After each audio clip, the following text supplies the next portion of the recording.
Občina Krško v tem mesecu začenja s prvimi aktivnostmi za participativni proračun za prihodnje proračunsko leto.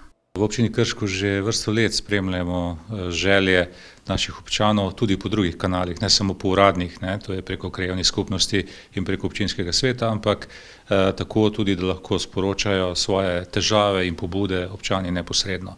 To smo izvajali prej skozi anketo, in sicer je bila enkrat letno opravljena anketa, kjer smo ocenjevali delo občinske uprave, hkrati pa smo zaprosili tudi za določene pobude, in tega se je nabralo kar precej.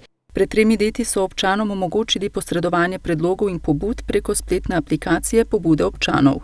Skratka, preko mobilnih naprav je možno te pobude oddajati, teh se je nabralo že preko 300 v tem času, kar kaže na to, da občani želijo prispevati k neposrednemu upravljanju.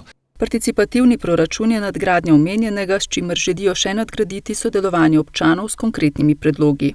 Ker pa zahteva to kar nek proces, malo daljši, smo se odločili, da že letos začnemo s samim zbiranjem pobud, ocenjevanjem in razvrščanjem v načrte razvojnih programov, tako da bi naslednjim proračunom te projekte, ki bodo izbrani, uvrstili tudi v proračun.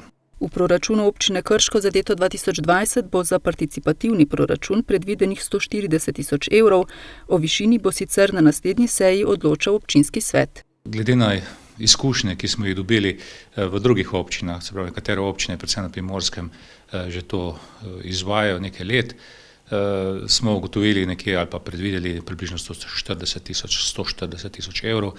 Sicer je občina razdeljena na 7 sektorjev, se pravi po več krajevnih skupnosti skupaj, za vsak sektor je predvidenih 20 tisoč evrov.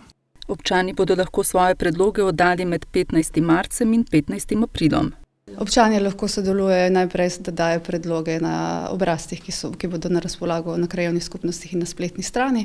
Potem, ko bo pa samo glasovanje, bo pa glasovanje ali na krajevnih skupnostih ali pa preko spletne strani. Ko bo glasovanje zaključeno, glasovanje bo potekalo v začetku junija, se bodo potem uvrstili tisti projekti, ki bodo dobili na posameznem področju največ točk in ki bodo v